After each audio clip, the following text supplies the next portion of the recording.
Hi all, welcome to my channel. So today നമ്മൾ പഠിക്കാൻ പോകുന്നത് +1 കെമിസ്ട്രിയിലെ ദ ഫസ്റ്റ് ചാപ്റ്റർ ആയിട്ടുള്ള some basic concepts of chemistry ആണ്. സോ നമുക്ക് ചാപ്റ്ററിലേക്ക് പോവാം. +1 കെമിസ്ട്രിയിലെ ഏറ്റവും ആദ്യത്തെ ചാപ്റ്ററാണ് some basic concepts of chemistry. So അത് വളരെ ഇമ്പോർട്ടൻ്റ് ആയിട്ടുള്ളൊരു ചാപ്റ്ററാണ്. നമ്മുടെ ഹയർ സെക്കൻഡറിയിൽ ബാക്കി കെമിസ്ട്രി നമ്മൾ പഠിക്കണമെങ്കിൽ നമുക്ക് കെമിസ്ട്രിയിലുള്ള ബേസിക് ആയിട്ടുള്ള ചില കോൺസെപ്റ്റ്സ് പഠിക്കേണ്ടതുണ്ട്. സോ അതെന്താണെന്നുള്ളതാണ് ഈ ചാപ്റ്ററിൽ പറയുന്നത്. ഇത് പഠിച്ചാൽ മാത്രം നമുക്ക് മുന്നോട്ടുള്ള പാഠഭാഗങ്ങളെല്ലാം വളരെ നന്നായിട്ട് മനസ്സിലാവുകയുള്ളൂ. അപ്പോൾ കെമിസ്ട്രിയിലെ ചില ബേസിക് കാര്യങ്ങൾ പറഞ്ഞു തരുന്ന ഈ ചാപ്റ്ററാണ്. അതുകൊണ്ട് തന്നെ അതിൻ്റെ നെയിമും some basic concepts of chemistry എന്നാണ്. സോ നമുക്ക് ചാപ്റ്ററിലേക്ക് പോവാം. ഓക്കെ, അപ്പോൾ ഫസ്റ്റ് വരുന്നത് വാട്ട് ഈസ് കെമിസ്ട്രി. നമ്മളുടെ ടെക്സ്റ്റിലും NCERT ടെക്സ്റ്റ് ബുക്കിലും അതുപോലെ എല്ലാ ഗൈഡിലൊക്കെ നമുക്ക് കാണാൻ പറ്റുന്നത് ഈ ചാപ്റ്ററിൻ്റെ ഇൻട്രൊഡക്ഷൻ പാർട്ടാണ്. ഇൻട്രൊഡക്ഷൻ പാർട്ടിൽ ഫസ്റ്റ് വരുന്നത് എന്താണ് കെമിസ്ട്രി എന്നുള്ളതാണ്. അപ്പോൾ നമ്മൾ ആദ്യം പഠിക്കേണ്ടത് എന്താണ് chemistry. So what is chemistry? Chemistry is A branch of science deals with the properties, structure and composition of matter. There are large number of branches of chemistry. So എന്താണ് chemistry? Chemistry എന്ന് പറയുന്നത് സയൻസിലെ ഒരു ബ്രാഞ്ചാണ്. Science തന്നെ പല തരത്തിലുള്ള science, നമ്മൾ 10th standard വരെ പല തരത്തിലുള്ള സയൻസ് പഠിച്ചു. ബയോളജി സയൻസ് എന്ന് പറയുമ്പം ഒരുപാട് സബ്ജക്റ്റ് അതിൽ വരുന്നുണ്ട്. Biology, physics, chemistry. So science എന്ന് പറയുന്നത് ഒരു വാസ്റ്റ് ഏരിയ ആണ്. അതിൽ തന്നെ ഒരുപാട് സബ്ജക്റ്റ് വരുന്നുണ്ട്. അപ്പോൾ സയൻസിലെ ഒരു ബ്രാഞ്ചാണ് കെമിസ്ട്രി എന്നാണ് ഫസ്റ്റ് സെൻറ്റൻസ് പറയുന്നത്. Chemistry is A branch of science deals with properties, structure and composition of A matter. ഒരു മാറ്ററിൻ്റെ പ്രോപ്പർട്ടീസും അതിൻ്റെ പ്രത്യേകതകളും അതിൻ്റെ സ്ട്രക്ചറും അതിൻ്റെ കോമ്പോസിഷനും എല്ലാം നമ്മൾ പഠിക്കുന്ന ഒരു സയൻസിൻ്റെ ബ്രാഞ്ചാണ് കെമിസ്ട്രി. സോ എന്താണ് കെമിസ്ട്രി എന്ന് പറഞ്ഞാൽ ഒരു ചെറിയൊരു സെൻറ്റൻസ് മാത്രമേ ഉള്ളൂ. ഒരു ബ്രാഞ്ച് ഓഫ് സയൻസ് ആണ്. അത് ഒരു മാറ്ററിൻ്റെ പ്രോപ്പർട്ടീസും സ്ട്രക്ചറും കോമ്പോസിഷനും നമുക്ക് പഠിക്കാൻ സഹായിക്കുന്ന ഒരു കെമിസ്ട്രിയുടെ ബ്രാഞ്ചാണ് സയൻസിൻ്റെ ബ്രാഞ്ചാണ് കെമിസ്ട്രി. ഒരു മാറ്ററിൻ്റെ പ്രോപ്പർട്ടീസും സ്ട്രക്ചറും കോമ്പോസിഷനും പഠിക്കാൻ സഹായിക്കുന്ന സയൻസിൻ്റെ ബ്രാഞ്ചാണ് chemistry. So that is very simple. നമുക്ക് തിരിച്ച് നമ്മൾ വരുമ്പോഴത്തേക്കും കെമിസ്ട്രി എന്ന് പറയുന്നത് ഒരുപാട് അങ്ങനെ വരുന്ന കെമിസ്ട്രിക്കകത്ത് തന്നെ ഒരുപാട് ബ്രാഞ്ചസ് ഉണ്ട്. അപ്പോൾ നമ്മൾ പറഞ്ഞു സയൻസിലെ ഒരു ബ്രാഞ്ചാണ് കെമിസ്ട്രി. അങ്ങനെ നമുക്ക് കെമിസ്ട്രി എന്താണെന്ന് മനസ്സിലായി. ഇനി കെമിസ്ട്രിയുടെ അകത്ത് തന്നെ ഒത്തിരി ബ്രാഞ്ചസ് കെമിസ്ട്രിയുടെ ഉള്ളിലുണ്ട്. അപ്പോൾ കെമിസ്ട്രിയുടെ ബ്രാഞ്ചസ് ആണ് ഞാൻ ഇവിടെ ചെറുതാക്കി എഴുതിയിരിക്കുന്നത്.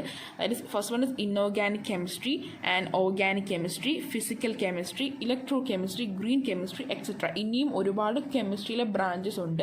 നമ്മൾക്ക് ഒരു എക്സാമ്പിൾസിന് വേണ്ടിയിട്ട് മാത്രം ഞാൻ കുറച്ച് ബ്രാഞ്ചസ് ഓഫ് കെമിസ്ട്രി മാത്രമേ ഇവിടെ എഴുതിയിട്ടുള്ളൂ. അപ്പോൾ ഇൻഓർഗാനിക് കെമിസ്ട്രി എന്ന് പറഞ്ഞു കഴിഞ്ഞാൽ നമ്മൾ വരും ചാപ്റ്റേഴ്സിൽ അല്ലെങ്കിൽ +2 വളരെ നന്നായിട്ട് തന്നെ പഠിക്കുന്നതാണ്. S block, P block, D block, അതിലൊക്കെ നമ്മൾ പഠിക്കുന്നത് ഇൻഓർഗാനിക് കെമിസ്ട്രിയാണ്.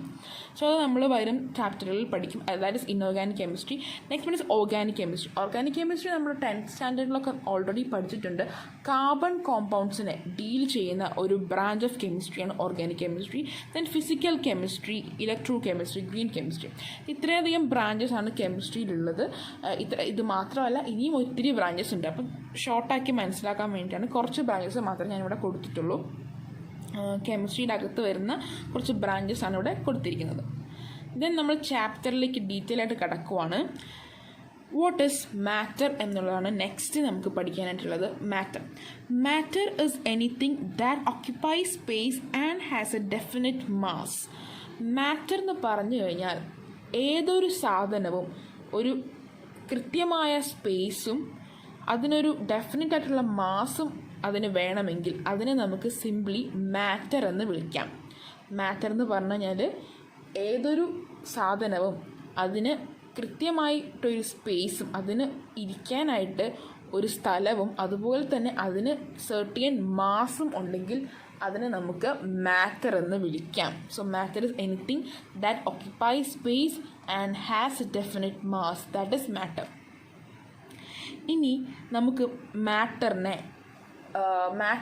നമ്മൾ പഠിക്കാൻ പോകുന്ന മാറ്ററിന് 5 സ്റ്റേറ്റ് ഉണ്ട്. ദാറ്റ് ഈസ് അഞ്ചല്ല 6 സ്റ്റേറ്റുകൾ നമ്മൾ കണ്ടുപിടിച്ചിട്ടുണ്ട്. സോ മാറ്ററിനെ അതിൻ്റെ ഫിസിക്കൽ സ്റ്റേറ്റിൻ്റെ അടിസ്ഥാനത്തിൽ, എന്തിൻ്റെ അടിസ്ഥാനത്തിലാണ്, അതിൻ്റെ ഫിസിക്കൽ സ്റ്റേറ്റിനെ വെച്ചുകൊണ്ട് നമുക്ക് മാറ്ററിനെ ഒരു 6 കാറ്റഗറി ആയിട്ട് ഡിവൈഡ് ചെയ്യാം. അല്ലെങ്കിൽ 6ഓളം സ്റ്റേറ്റ് ഉണ്ട് ഒരു മാറ്ററിന്. അതിൻ്റെ ഫിസിക്കൽ സ്റ്റേറ്റായിട്ട് ബന്ധപ്പെട്ടിട്ട് മാറ്ററിനെ നമുക്ക് 6 സ്റ്റേറ്റാക്കി മാറ്റാം. സോ നമ്മൾ ഇപ്പോൾ പറയാൻ പോകുന്നത് സ്റ്റേറ്റ്സ് ഓഫ് മാറ്ററാണ്. ഈ മാറ്ററിന് 6 സ്റ്റേറ്റുകളുണ്ട്. That is solid state, liquid state, gaseous state. Then additional ഒരു 3 സ്റ്റേറ്റും കൂടിയാണ് ഞാൻ പരിചയപ്പെടുത്തുന്നത്. Plasma, Bose Einstein condensate and fermionic condensate. ഇത് 3 നിങ്ങൾക്ക് പഠിക്കാനായിട്ടൊന്നുമില്ല, ജസ്റ്റ് ഒരു ഇൻഫർമേഷന് വേണ്ടിയിട്ടാണ് ഈ 3 കാര്യങ്ങൾ ഇവിടെ കൊടുത്തിരിക്കുന്നത്. മെയിനായിട്ട് നിങ്ങൾ ഫോക്കസ് ചെയ്യേണ്ടത് solid state, liquid state and gaseous state. മെയിനായിട്ട് ഫോക്കസ് ചെയ്യേണ്ട സ്റ്റേറ്റുകൾ solid state, liquid state and gaseous state. Already നമ്മൾ ചെറിയ ക്ലാസ്സിലൊക്കെ പഠിച്ചിട്ടുണ്ട് മാറ്ററിനുള്ള സ്റ്റേറ്റുകൾ. ആദ്യം നിങ്ങൾ പറയാൻ 3 സ്റ്റേറ്റ് ഉള്ളൂ എന്നാണ്. ചെറിയ ക്ലാസ്സുകളിലൊക്കെ മാറ്ററിൻ്റെ 3 സ്റ്റേറ്റാണ് മെയിനായിട്ടും പഠിക്കാറുള്ളത്, സോളിഡ്, ലിക്വിഡ് ആൻഡ് ഗേഷ്യസ്. ഇപ്പം 3 അഡീഷണൽ സ്റ്റേറ്റും കൂടി ഞാൻ നിങ്ങളുടെ ഇൻഫർമേഷന് വേണ്ടിയിട്ട് തരികയാണ്. Plasma, Bose Einstein condensate and fermionic condensate. ഇത് പഠിക്കേണ്ട ആവശ്യമില്ല, ചെറുതായിട്ട് അറിഞ്ഞിരുന്നാൽ മാത്രം മതി. Solid state, liquid state and gaseous state, that's all. അതാണ് മാറ്ററിൻ്റെ states. Then based on chemical composition matter can be divided into. മാറ്ററിൻ്റെ കെമിക്കൽ കോമ്പോസിഷൻ വെച്ചുകൊണ്ട് നമുക്ക് മാറ്ററിനെ വീണ്ടും ക്ലാസിഫൈ ചെയ്യാൻ പറ്റും. So based on chemical composition matter can be divided into mixtures and pure substances. എന്താണ്? മാറ്ററിനെ നമുക്ക് അതിൻ്റെ കെമിക്കൽ കോമ്പോസിഷൻ വെച്ചിട്ട് 2ആയിട്ട് ഡിവൈഡ് ചെയ്യാം, mixtures and pure substances. Mixtures വീണ്ടും നമുക്ക് മിക്സ്ചേഴ്സിനെ 2ആയിട്ട് ക്ലാസിഫൈ ചെയ്യാൻ പറ്റും, homogeneous mixtures and heterogeneous mixture. Then pure substance, again we can classify it into elements in compounds. So matter നമുക്ക് 2 രീതിയിൽ ക്ലാസിഫൈ ചെയ്യാം, മിക്സ്ചേഴ്സും പ്യുവർ സബ്സ്റ്റൻസും. അഗെയിൻ മിക്സ്ചേഴ്സ് നമുക്ക് 2 രീതിയിൽ ക്ലാസിഫൈ ചെയ്യാം, ഹോമോജീനിയസ് മിക്സ്ചേഴ്സും ഹെറ്ററോജീനിയസ് മിക്സ്ചേഴ്സും. അതുപോലെ തന്നെ പ്യുവർ സബ്സ്റ്റൻസിനെ വീണ്ടും എലിമെൻറ്റ്സിനും കോമ്പൗണ്ട്സും ആക്കി ഡിവൈഡ് ചെയ്യാം. സോ മാറ്ററിനെ നമുക്ക് അതിൻ്റെ കെമിക്കൽ കോമ്പോസിഷൻ്റെ അടിസ്ഥാനത്തിൽ 2ആയിട്ട് ക്ലാസിഫൈ ചെയ്യാം, മിക്സ്ചറും പ്യുവർ സബ്സ്റ്റൻസും. ദെൻ മിക്സ്ചർ നമുക്ക് വീണ്ടും 2ആയിട്ട് ക്ലാസിഫൈ ചെയ്യാം, ഹോമോജീനിയസും ഹെറ്ററോജീനിയസും. അതുപോലെ പ്യുവർ സബ്സ്റ്റൻസിൽ വരുന്ന 2 ക്ലാസിഫിക്കേഷനാണ് എലിമെൻറ്റ്സ് ആൻഡ് കോമ്പൗണ്ട്സ്. നമ്മൾ ഓരോ കാര്യങ്ങളും അതിൻ്റെ ഡീറ്റെയിൽസിലേക്കാണ് നമ്മളിനി പോകുന്നത്. മിക്സ്ചർ എന്താണ്, പ്യുവർ സബ്സ്റ്റൻസ് എന്താണ്, അല്ലെങ്കിൽ പ്യുവർ സബ്സ്റ്റൻസിൻ്റെ അകത്ത് വരുന്ന എലിമെൻറ്റ്സും കോമ്പൗണ്ട്സും എന്താണ്, മിക്സ്ചേഴ്സിൻ്റെ അകത്ത് തന്നെ ഹോമോജീനിയസ് മിക്സ്ചറും ഹെറ്ററോജീനിയസ് മിക്സ്ചറും എന്താണ്. അപ്പോൾ ബേസിക്കലി മാറ്ററിനെ അതിൻ്റെ കെമിക്കൽ കോമ്പോസിഷൻ്റെ അടിസ്ഥാനത്തിൽ നമുക്ക് 2 രീതിയിലാണ് ക്ലാസിഫൈ ചെയ്യാൻ പറ്റുക, മിക്സ്ചറും പ്യുവർ സബ്സ്റ്റൻസും. അപ്പോൾ ഒന്നും കൂടെ ഒന്ന് ഓർത്ത് വയ്ക്കുക, മാറ്ററിനെ അതിൻ്റെ കെമിക്കൽ കോമ്പോസിഷൻ്റെ അടിസ്ഥാനത്തിൽ 2 രീതിയിൽ ക്ലാസിഫൈ ചെയ്യാം. ഒന്നാണ് മിക്സ്ചർ ആൻഡ് രണ്ടാമത്തതാണ് പ്യുവർ സബ്സ്റ്റൻസ്. ഓക്കെ, ഇനി നമുക്ക് എന്താണ് പ്യുവർ സബ്സ്റ്റൻസ്, എന്താണ് മിക്സ്ചർ, ഇതിലേക്കൊക്കെ കടക്കാം. So first one is pure substance. Pure substance have fixed composition. Example, copper, silver, gold, water and glucose. അതായത് പ്യുവർ സബ്സ്റ്റൻസിന് ഒരു ഫിക്സഡ് കോമ്പോസിഷൻ ഉണ്ടാവും. എക്സാമ്പിളായിട്ടുള്ളതാണ് കോപ്പർ, സിൽവർ എല്ലാം. അതായത് കോപ്പർ എടുത്തു കഴിഞ്ഞാൽ ഒരു കോപ്പറിൻ്റെ സ്ട്രിപ്പ് എടുക്കുവാണെങ്കിൽ നമുക്ക് അതിനകത്ത് കോപ്പറിൻ്റെ ആറ്റംസിനെ മാത്രമേ കാണാൻ പറ്റുള്ളൂ, അല്ലേ? അതുപോലെ സിൽവർ എടുക്കുവാണെങ്കിൽ അതിൽ സിൽവറിനെ മാത്രമേ കാണാൻ പറ്റുള്ളൂ. ആൻഡ് വാട്ടറും ഗ്ലൂക്കോസും എന്തെടുത്താലും, വാട്ടർ, ഗ്ലൂക്കോസ് ഇതെല്ലാം എടുക്കുമ്പോഴും നമുക്ക് വാട്ടറിനകത്ത് നമുക്ക് കാണാൻ പറ്റുന്നത് ഹൈഡ്രജനെയും ഓക്സിജനെയുമാണ്. ആൻഡ് ഗ്ലൂക്കോസിൻ്റെ അകത്ത് നമുക്ക് കാണാൻ പറ്റുന്നത് കാർബൺ, ഹൈഡ്രജൻ, ഓക്സിജൻ. അതെല്ലാം ഒരു ഫിക്സഡ് കോമ്പോസിഷനിലാണ്. പ്യുവർ സബ്സ്റ്റൻസിൽ മോർ ദാൻ 1 ആറ്റംസ് വരാം. അതായത് കോപ്പറിൽ നോക്കുവാണെങ്കിൽ കോപ്പറിൻ്റെ ആറ്റംസ്, കോപ്പറായിട്ടുള്ള CU, കോപ്പറിൻ്റെ ആറ്റംസ് മാത്രമേ ഉള്ളൂ. ദെൻ സിൽവർ എടുക്കുവാണെങ്കിൽ നമുക്ക് സിൽവറിൻ്റെ ആറ്റംസ് മാത്രമേ ഉള്ളൂ. പക്ഷേ വാട്ടർ എടുത്തു കഴിഞ്ഞാൽ അതിൽ നമുക്ക് ഹൈഡ്രജനെയും കാണാം, ഓക്സിജനെയും കാണാം. അതുപോലെ ഗ്ലൂക്കോസ് എടുത്തു കഴിഞ്ഞാലും നമുക്ക് കാർബണെ കാണാം. 6 കാർബണും 12 ഹൈഡ്രജനും 6 ഓക്സിജനും ചേർന്നതാണ് ഒരു ഗ്ലൂക്കോസ് മോളിക്യൂൾ എന്ന് പറയുന്നത്. അതുപോലെ ഒരു വാട്ടർ മോളിക്യൂൾ എന്ന് പറയുന്നത് 2 ഹൈഡ്രജനെയും 1 ഓക്സിജനെയും ചേർന്നതാണ് അല്ലേ. അപ്പോൾ പ്യുവർ സബ്സ്റ്റൻസ് എന്ന് പറയുമ്പോൾ ഒരാളെ മാത്രമേ കാണുള്ളൂ എന്നുള്ളതല്ല, ഒരു ആറ്റം മാത്രമേ ഉള്ളൂ. ഒരാറ്റം മാത്രമേ ഉള്ളൂ എന്ന് പറയുന്നത് പ്യുവർ സബ്സ്റ്റൻസിൽ വരില്ല. പ്യുവർ സബ്സ്റ്റൻസിൽ നമുക്ക് രണ്ടായിട്ട് ക്ലാസിഫൈ ചെയ്യാം, എലിമെൻറ്റ്സും കോമ്പൗണ്ട്സും. അതിൽ എലിമെൻറ്റ്സിൽ വരുന്നതാണ് ഒരു ടൈപ്പ് ആറ്റംസ് മാത്രം. പക്ഷേ കോമ്പൗണ്ട്സിൽ ഒന്നിലധികം ആറ്റംസ് വരാം. അതെല്ലാം ഈ പ്യുവർ സബ്സ്റ്റൻസിൻ്റെ പ്യുവർ സബ്സ്റ്റൻസിൻ്റെ ഉള്ളിൽ തന്നെ വരുന്നവയാണ്. കാരണം ഈ പ്യുവർ സബ്സ്റ്റൻസിന് ഒരു പ്രത്യേകതയുണ്ട്, ഹാവ് എ ഫിക്സഡ് കോമ്പോസിഷൻ എന്നാണ് പറഞ്ഞിരിക്കുന്നത്. ഒന്നിൽ കൂടുതൽ ആറ്റംസ് ഉണ്ടാവാം. എന്താണ്? ഒന്നിൽ കൂടുതൽ ആറ്റംസ് വരാം. ഇപ്പം നോക്കൂ, വാട്ടറിൽ നോക്കുകയാണെങ്കിൽ 2 ഹൈഡ്രജനും 1 ഓക്സിജനും ഉണ്ട്. അപ്പോൾ അവിടെ 3 ആറ്റംസ് ആണ് ടോട്ടൽ ഉള്ളത്, കാരണം 2 ഹൈഡ്രജനും 1 ഓക്സിജനും ഉണ്ട്. അതുപോലെ ഗ്ലൂക്കോസ് നോക്കൂ, 6 കാർബൺ ആറ്റം ഉണ്ട്, 12 ഹൈഡ്രജൻ ആറ്റം ഉണ്ട്, 6 ഓക്സിജൻ ആറ്റമും ഉണ്ട്. അപ്പോൾ അതാണ് ഒരു മോളിക്യൂൾ ഗ്ലൂക്കോസ്. ഇതിൽ ഒന്നിൽ അധികം ആറ്റംസ് ഉണ്ട്. പക്ഷേ ഇവയെല്ലാം ഒരു ഫിക്സഡ് കോമ്പോസിഷനിലാണുള്ളത്. ഒരു നിശ്ചിത അളവിൽ മാത്രമേ ഉള്ളൂ. അതായത് 2 ഹൈഡ്രജന് 1 ഓക്സിജൻ, അത് എപ്പോഴും ഫിക്സ്ഡ് ആണ്. ഒരിക്കലും വാട്ടർ 2 ഹൈഡ്രജനും 2 ഓക്സിജനും വെച്ച് ഒരിക്കലും ഒരു മോളിക്യൂൾ വാട്ടർ ഉണ്ടാക്കാൻ സാധിക്കില്ല. എപ്പോഴും വാട്ടറിൻ്റെ കോമ്പോസിഷൻ 2 ഹൈഡ്രജന് 1 ഓക്സിജൻ എന്നുള്ള ഒരു രീതിയിലാണ് നമ്മൾ വാട്ടർ പറയാറുള്ളത്. അതുപോലെ ഗ്ലൂക്കോസിൻ്റെ കേസിലാണെങ്കിൽ 6 കാർബണും 12 ഹൈഡ്രജൻ ആറ്റവും 6 ഓക്സിജൻ ആറ്റവും ചേർന്നതാണ് ഒരു ഗ്ലൂക്കോസ്. ഇതിൽ നിന്ന് ഏതെങ്കിലും ഒരു ആറ്റം കൂടുകയോ കുറയുകയോ ചെയ്താൽ അത് ഒരു ഗ്ലൂക്കോസ് മോളിക്യൂൾ ആവുകയില്ല. എപ്പോഴും ഗ്ലൂക്കോസിൻ്റെ സ്ട്രക്ചർ എന്ന് പറഞ്ഞു കഴിഞ്ഞാൽ ഇതിൽ എപ്പോഴും 6 കാർബൺ ആറ്റവും 12 ഹൈഡ്രജൻ ആറ്റവും 6 ഓക്സിജൻ ആറ്റവും ചേർന്നതാണ്. അതുകൊണ്ട് ഇതൊരു ഫിക്സഡ് കോമ്പോസിഷനാണ്. ഒന്നിൽ അധികം ആറ്റംസ് വരാം, പ്യുവർ സബ്സ്റ്റൻസിൽ ഒന്നിൽ അധികം ആറ്റംസ് വരാം. പക്ഷേ ഇവയെല്ലാം ഒരു നിശ്ചിത അളവിൽ, ഒരു നേരത്തെ തീരുമാനിച്ച ഒരു അളവിലേ ഉണ്ടാവുകയുള്ളൂ. ഇതൊരു അതിനാണ് ഫിക്സഡ് കോമ്പോസിഷൻ എന്ന് പറയുന്നത്. മനസ്സിലായോ?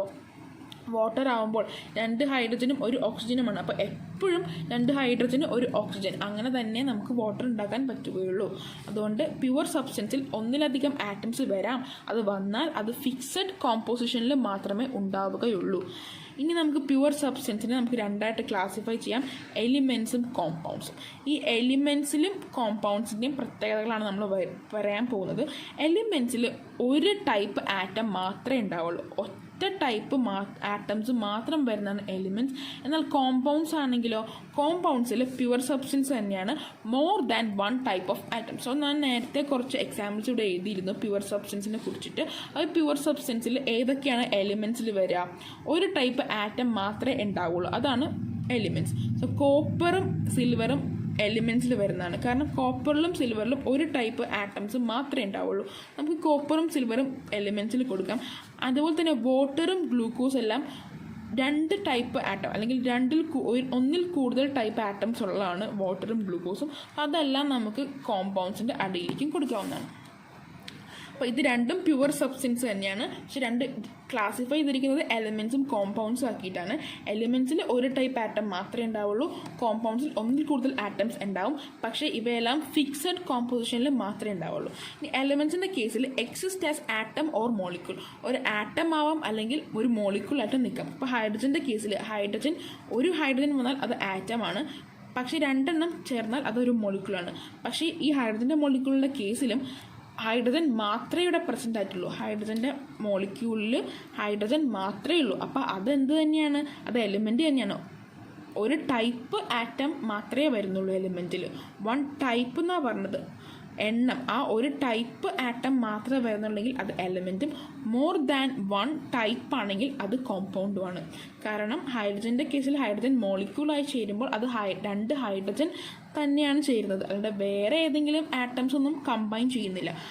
അതുപോലെ hydrogen atom, oxygen, nitrogen, copper, sodium, silver, ഇതെല്ലാം നമുക്ക് എലിമെൻറ്റിൻ്റെ ടേബിളിൽ കൊടുക്കാം. അതുപോലെ കോമ്പൗണ്ട് ആകുമ്പോൾ മോർ ദാൻ വൺ ടൈപ്പ് എന്നാണ് പറഞ്ഞത്. ഒരാൾ തന്നെ രണ്ടെണ്ണം വന്നു കഴിഞ്ഞാൽ അത് എലിമെൻ്റേ ആവുള്ളൂ. എന്നാൽ ഒന്നിൽ കൂടുതൽ ആളുകൾ വരികയാണെങ്കിൽ അതാണ് കോമ്പൗണ്ട് ആവുക. അപ്പം ഹൈഡ്രജനും ഓക്സിജനും 2 ടൈപ്പ് ആറ്റം ഉണ്ട്. ഹൈഡ്രജനും ഉണ്ട്, ഓക്സിജനും ഉണ്ട്. 2 ഹൈഡ്രജൻ 1 ഓക്സിജനാണ്, അത് ഫിക്സഡ് ആണ്. സോ ഇതിൽ ഒന്നിൽ കൂടുതൽ ടൈപ്പ് ആറ്റം വരുന്നതുകൊണ്ട് ഇവ കോമ്പൗണ്ടാണ്. കാർബൺ ഡൈ ഓക്സൈഡ് നോക്കുകയാണെങ്കിൽ 1 കാർബണും 2 ഓക്സിജനുമാണ്, അത് കോമ്പൗണ്ടാണ്. ഗ്ലൂക്കോസ് എന്തായാലും കോമ്പൗണ്ടാണ്, കാരണം 6 കാർബൺ 12 ഹൈഡ്രജൻ 6 ഓക്സിജൻ. സോ ഇത് കോമ്പൗണ്ടാണ്. ഡിഫറെൻറ്റ് ടൈപ്പ് വരികയാണ്. കാർബൺ മാത്രമേ ഉള്ളെങ്കിൽ 6 കാർബൺ മാത്രമേ ഉണ്ടായിരുന്നുള്ളെങ്കിൽ നമുക്കതിനെ എലിമെൻറ്റിൽ കൊടുക്കാൻ പറ്റിയേനെ. പക്ഷേ ഇവിടെ 6 കാർബൺ മാത്രമല്ല, വേറെ ടൈപ്പ് ആറ്റംസ് വരുന്നു.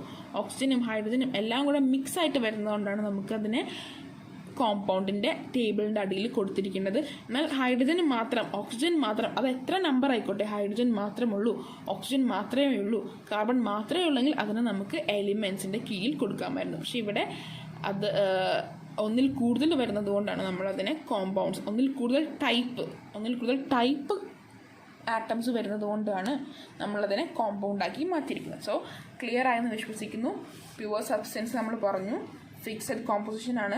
അത് 1 ടൈപ്പ് ആറ്റം ആവാം, അല്ലെങ്കിൽ 2 ടൈപ്പ് ആറ്റം ആവാം. അത് 1 ടൈപ്പാണോ 2 ടൈപ്പാണോ എന്ന് നമ്മൾ മനസ്സിലാക്കിയിട്ട് അതിനെ 2 ടേബിളായിട്ട് ക്ലാസിഫൈ ചെയ്തു. എലിമെൻസും കോമ്പൗണ്ട്സും 1 ടൈപ്പ് ആറ്റം തന്നെയാണ് വരുന്നുള്ളൂ എങ്കിൽ അതിനെ നമ്മൾ എലിമെൻസ് എന്ന് പറഞ്ഞു. ഒന്നിൽ കൂടുതൽ ടൈപ്പ് വരികയാണെങ്കിൽ അതിനെ കോമ്പൗണ്ട് എന്ന് പറഞ്ഞു.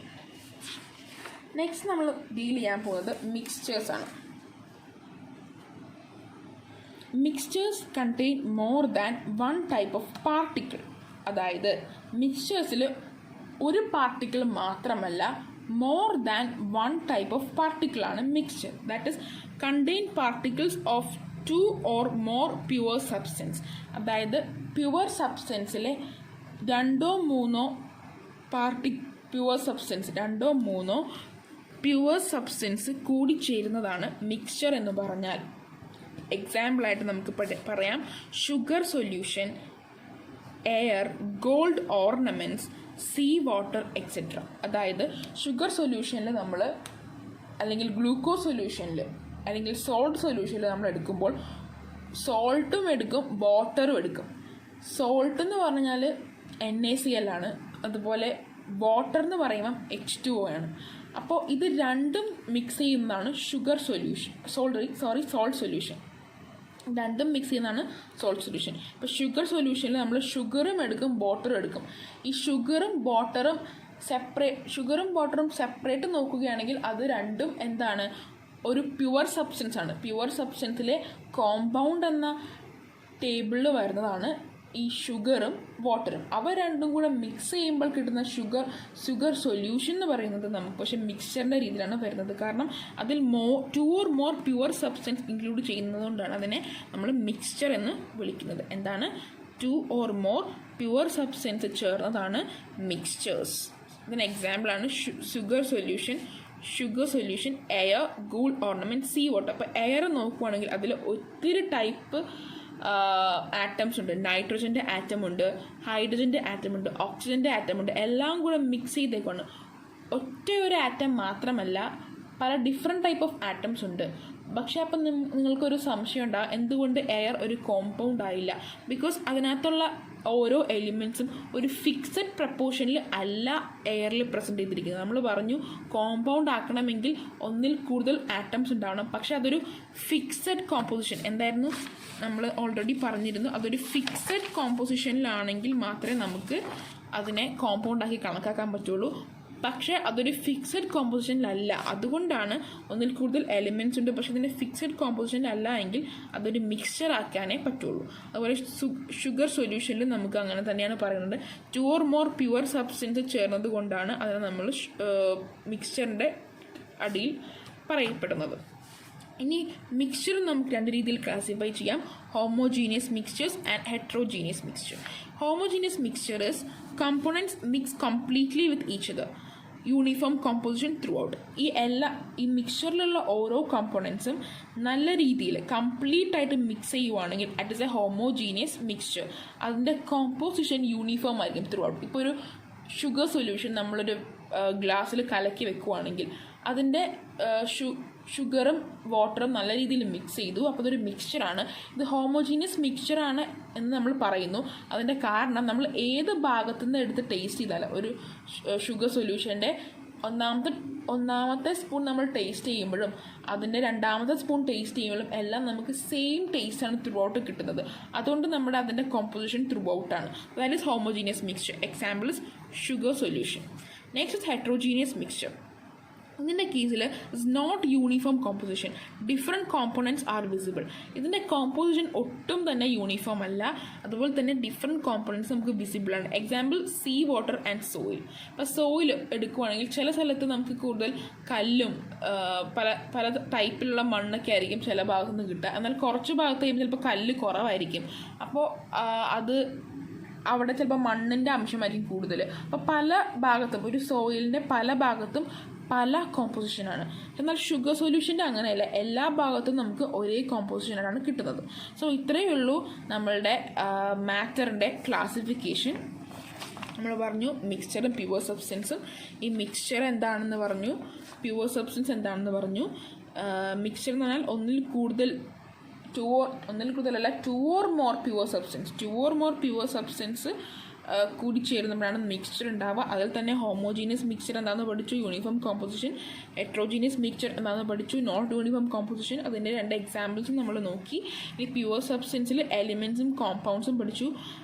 അപ്പോൾ എലിമെൻറ്റ്സ് പറഞ്ഞാൽ ഒരു ടൈപ്പ് ആറ്റം മാത്രമേ ഉണ്ടാവുകയുള്ളൂ. പക്ഷെ അത് എത്ര എണ്ണം വേണമെങ്കിലും ആവാം, പക്ഷേ ഒരു ആൾ മാത്രമേ ഉണ്ടാവാൻ പാടുള്ളൂ. ഇപ്പോൾ ഹൈഡ്രജൻ ആറ്റം ആണെങ്കിൽ ഹൈഡ്രജൻ മാത്രം, അത് എത്ര നമ്പർ വന്നാലും കുഴപ്പമില്ല. പക്ഷേ അതിൻ്റെ ആറ്റം ഒരു ടൈപ്പ് ഒരെണ്ണം മാത്രമേ വരാൻ പാടുള്ളൂ. ഹൈഡ്രജൻ ആണെങ്കിൽ ഹൈഡ്രജൻ മാത്രം. എന്നാൽ കോമ്പൗണ്ട്സ് ആണെങ്കിലോ ഒന്നോ അതിൽ കൂടുതൽ ടൈപ്പ് ആറ്റംസ് വരാം, പക്ഷേ ഫിക്സഡ് കോമ്പോസിഷനിലായിരിക്കണം അത് കൂടിച്ചേരേണ്ടത്. എക്സാമ്പിളായിട്ട് വാട്ടറും C6H12O6 പറഞ്ഞു, ഗ്ലൂക്കോസ് പറഞ്ഞു, അതുപോലെ കാർബൺ ഡൈ ഓക്സൈഡ് പറഞ്ഞു. എലിമെൻസിൻ്റെ example hydrogen atom or hydrogen molecule, oxygen atom or oxygen molecule ഒക്കെ പറഞ്ഞു. ഹോമോജീനിയസ് മിക്സ്ചറിൽ ഷുഗർ സൊല്യൂഷനാണ്. ഒന്നിൽ അതിൽ കൂടുതൽ 2 or more പ്യുവർ സബ്സ്റ്റൻസ് ചേരുന്നതാണ് മിക്സ്ചർ. അതിൽ തന്നെ ഹോമോജീനിയസ് ഉണ്ട്, ഹെട്രോജീനിയസ് ഉണ്ട്. ഹോമോജീനിയസിൽ വരുന്ന ഷുഗർ സൊല്യൂഷൻ, ഹെട്രോജീനിയസിൽ വരുന്നതാണ് സോയിൽ. ഓക്കെ, അപ്പോൾ എല്ലാം കെമിക്കൽ കോമ്പോസിഷൻ്റെ അടിസ്ഥാനത്തിൽ മാത്തറിനെ ക്ലാസിഫൈ ചെയ്തത് ആർക്കും മനസ്സിലായെന്ന് വിശ്വസിക്കുന്നു. And thank you.